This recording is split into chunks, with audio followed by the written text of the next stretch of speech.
Erik and Wade, throwing bets like haymakers. UFC fight night, no faking these heartbreakers. Punch stats, bankrolls, and scorecards never fold. Etoft21sports talking bold like this catching gold.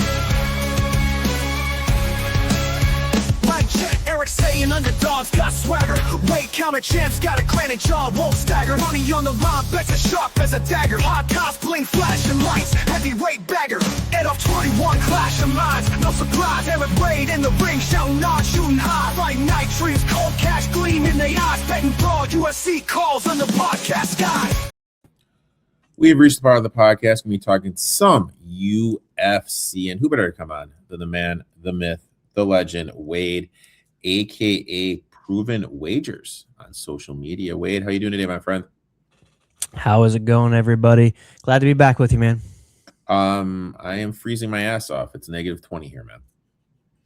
I know. I feel you. It's nice 60 to 70 degrees out here every day right now, so no complaints. I got a space heater going on. I got like fucking tin foil on my socks, dude. It's fucking cold as shit here.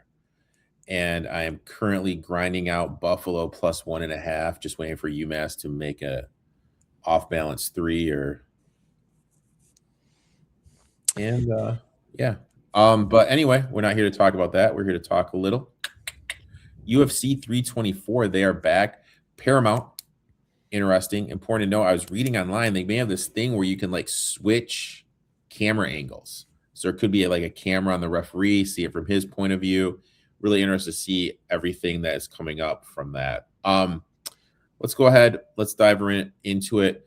Those listening for the first time or watching for the first time, we each have 3 bets. Then we're going to build you a nice, juicy DFS lineup. We've got some head-to-head action going on, so let's jump right into it. Wade, your first bet is?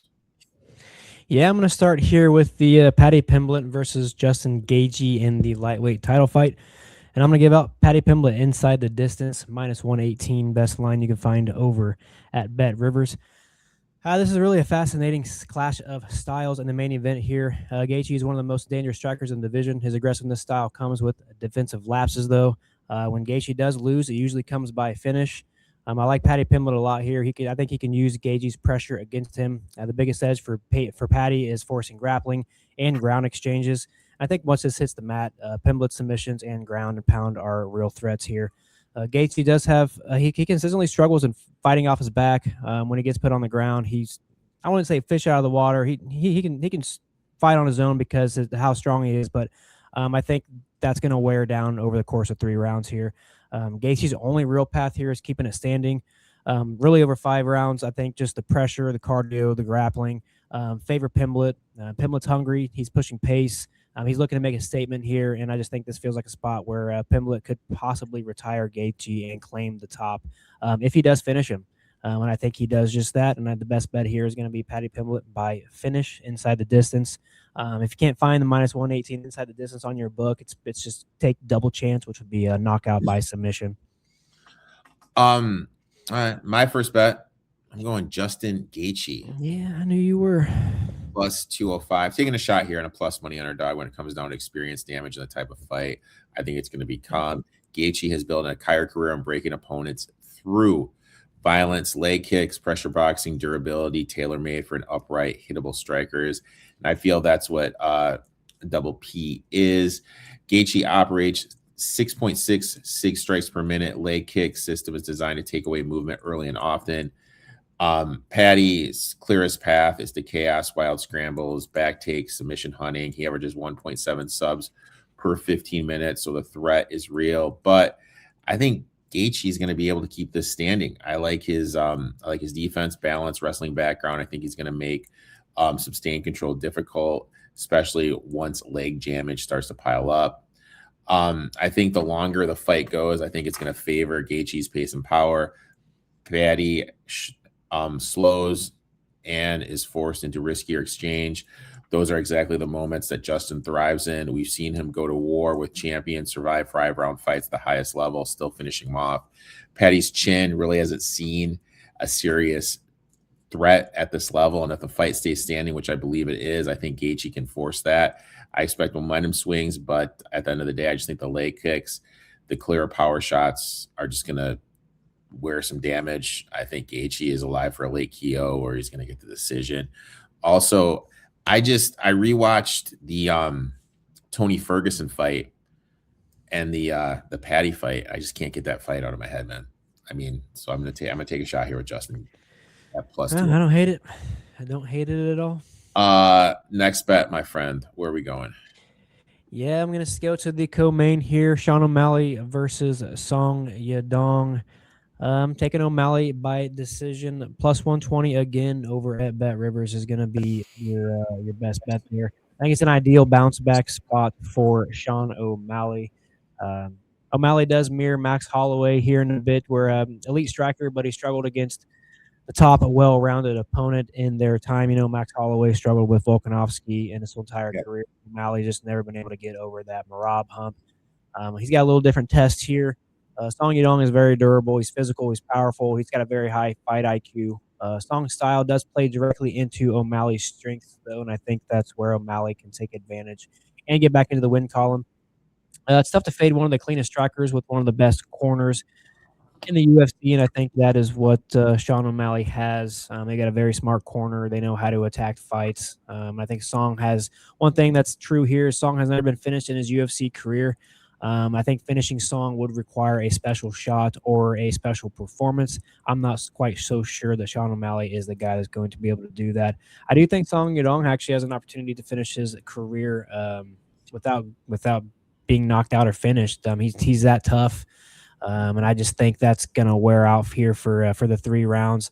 Song always has a fighter's chance. He's got power. The recent trash talk does add a little personal edge to this matchup. O'Malley, I guess he seems a little racist to Song Yadong. I don't know if anybody's seen the I don't know if it was a UFC presser they did, or when it was one of they faced off, but O'Malley wore a mask into the face off, and ever since then I know Song Yadong has not had a good liking for O'Malley, but I just think here overall O'Malley's movement, range control, I think that should dictate the fight. I expect Sean to stay outside, avoid the brawls, try to limit the damage, keep a clean cerebral performance here, focused on scoring points. Motivation is high here to stop a 2-fight losing streak, and I think he's going to figure out a way. I just don't think he's going to find a finish. So by decision, especially at plus money, is a fantastic look. My issue with Sean is once he got to the championship level, he stopped smoking weed. And I'm just saying, dude, he hasn't ever since he stopped smoking weed, he hasn't looked as good. Supposedly he's back on all that stuff now, so we'll see. I'm just saying, dude. I'm just saying, man. I'm just saying, dude. Maybe it is. My next bet, and I'm going to my boy. Give me Derek Lewis here at plus 270. At heavyweight, chaos always creates value, and Derek Lewis at 270 is exactly that. Waldo Costas, I can't even say his name. Waldo is a technically defensively sound point fighter who wants to manage distance, but that style has historically played into Lewis's strength. Lewis is excellent at closing distance, gauging range, and landing overhand shots before opponents can fully reset. We've already seen Waldo struggle with pressure. He's been pinned against the cage, hit cleanly, and it's worth noting that his last fight against Algier, he got rocked, and he's been knocked out in his boxing career, not in his MMA career, but in his boxing career. Lewis is coming off another first-round knockout. Claimed this is the best shape of his career after changes to his diet and training. He's also shown more willingness to threaten level changes, work clinch positions, which further disrupts Waldo's rhythm. And also, this is Waldo's 6th fight in 12 months. That's a lot of camps, a lot of weight cuts. While Waldo deserves to be favored, this line is simply too wide in a division where one punch can change everything. Lewis doesn't need minutes. He just needs moments. And if he can find one, especially late, this fight can flip. At this number, I think Derek Lewis is just absolutely worth a shot. Anything over 250, I think you have to play him. Next bet. The Black Beast is live. Another head-to-head. Yeah, we're going to go head-to-head here again. I'm going to give out Waldo Acosta-Cortez versus Derek Lewis here. Obviously, you just broke this fight down.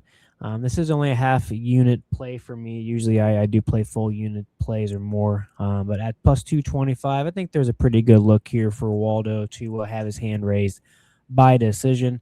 He has gone 9-2 in the UFC. Obviously, former pro baseball player, continuing to rise at heavyweight here, known earlier as a decision fighter, which is kind of what's leaning me back into this pick a little bit.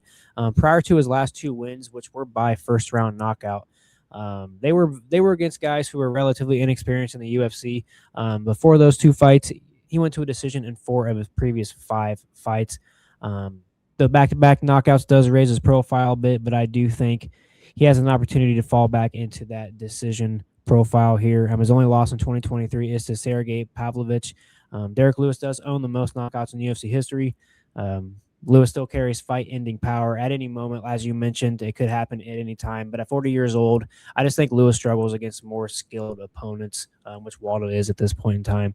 Lewis's path to victory here almost is certainly entirely a knockout, some kind of wild punch that we just don't expect coming.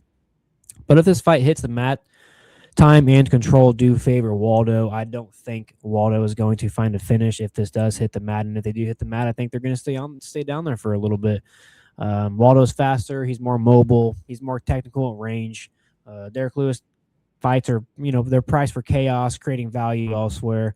Over 3, I just think over 2.5 rounds, Waldo can manage distance, rack up control time.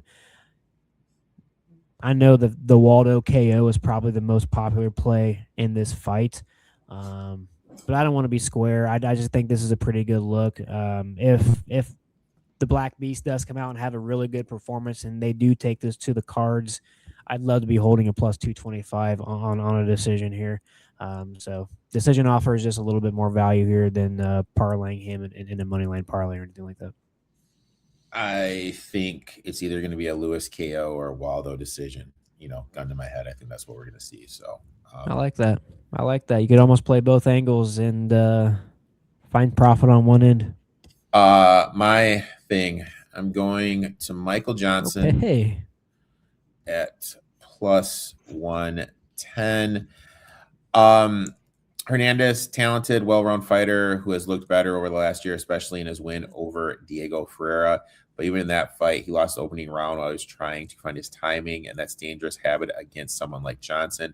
Johnson is in the middle of a late career resurgence. Last January, he knocked out Daniel Zellhuger in 3 rounds using sharp footwork, hand speed, disciplined boxing. Despite concerns about his durability, Johnson has only been finished by strikes once in the last 6 years. Hernandez absorbs over 4.56 strikes per minute for his career and still carries a negative striking differential when he's faced above average strikers, guys like Dober, Cowboy Cerrone, to name a few. He's consistently come up short. Johnson's 81% takedown defense is another key factor. Hernandez may look to wrestle as the fight goes on, but Johnson has only been taken down 4 times over his last 10 fights. If this stays standing, Johnson has cleaner hands, faster entries, better range control. I expect Johnson to start fast, win the early exchange, and force Hernandez to play catch up. At this price, the value is clearly on the veteran. So give me Michael Johnson here, plus 110. Let's go ahead and let's bring up the old Draft Kings. And let's see what's going on here. Boom. Boom. DraftKings, where you at? There she is, right there. Beautiful. All right. So we're looking for the 5 guys. We think that 5 people are gonna win. All of them. I'm telling you, I got 5 on mine that I submitted earlier today. I've got 5 winners, and then I threw Rose on there as my loser because with how I picked 5 winners, you're gonna have to have a loser in there. Let's go ahead. Excuse me. God, I'm tired. What are we thinking here, man? I don't know. Who do you want? Because we're kind of opposite on some of these. Yeah. So let's go ahead. The most expensive one that I put on my official card was Waldo. Yeah. Oh, I'm not putting Waldo on. Man, I did Waldo, I did Silva, I did Pimblett, I did O'Malley. How do you feel about Michael Johnson? I'm just torn on that fight, so I don't know officially, but I don't hate it. What about I don't Charles? hate it at all. What about good old Chuck Johnson? I'm torn on both Johnson fights. I don't know. I can see Perez winning that fight. I think I like Johnson more. I like your Johnson more than the other Johnson. You like if my we're gonna Johnson? play a Johnson. You If like we're gonna my, play a Johnson, we're playing your Johnson. you like my Johnson? Okay. Yeah, I love your Johnson. That's gonna be the clip I cut for this. Yeah, I was fine with me. Fine. I think I don't know how you feel about it, but I think O'Malley is going to score because I don't see a knockout, but I think they're going to strike. It's going to be a striker fest. He could have 150 strikes. I don't know. Gene Silva, like he should win. He scores high when he wins, but I don't know. I got some respect for Allen, so Miller should find a knockout, but you know how we feel about newcomers coming into the UFC. That's a tough fight. Natalia Silva is almost too expensive, but I'm pretty confident in her, but I just don't want to do that either. I know I believe there's value in Freeman. I don't know if you do. You probably didn't even look at that fight, but he's at the bottom. I think that's a toss-up fight. I think if it gets past the first round, there's definitely some value in Freeman. Let's put Freeman in there. That can open up some salary a little just bit. For price-wise, I think it's although you already did put a Johnson in there, that Johnson gives up some value too. We got some value now with Johnson in there and Freeman. Yeah. If you want to keep it, we could drop Freeman though. I forgot Johnson was in there. Anyone else? You said you like Miller. I believe I put an official play on Umar to win inside the distance. But he's just so expensive. I don't think we can justify that. I don't even know how you feel about that. I don't think he's worth the price. Yeah, I don't either. I think Gauthier is going to find a knockout. I think Silva's going to win by decision. I think Miller's going to win by knockout. You know how we feel about Cortez and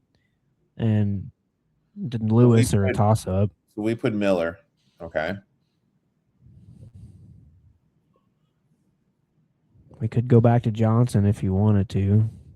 You're Charles. I don't hate it. I just don't know if he's going to win. Perez is just sneaky. I just don't know how to read Perez.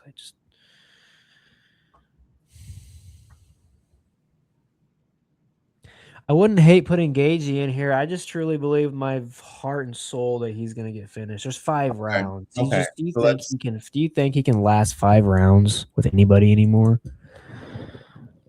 All right, so hold on. Gene Silva, what did you look at the Gene Silva fight at all? He scores when he wins if you look at his numbers. We put Gene Silva in, that puts us down to 79. I think Krylov's gonna win. He's actually one of the dogs I'm debating playing. There we go. My God, he's burned me like the last 2 fights. So if we go Johnson, Michael Johnson, O'Malley, Freeman, Miller, Silva, and sure about the O'Malley? Do you like the O'Malley pick? What do you think? I feel like I feel like you would be a Yadong. I know you may not be betting this fight, but I feel like you would be a Yadong sider. My worry about him is that he's fighting 2 more times. He's got his podcast. You know what I mean? Like, how much is he in this? Does he even care anymore? Does he really even fucking care? Yeah, I think Yadong cares a lot.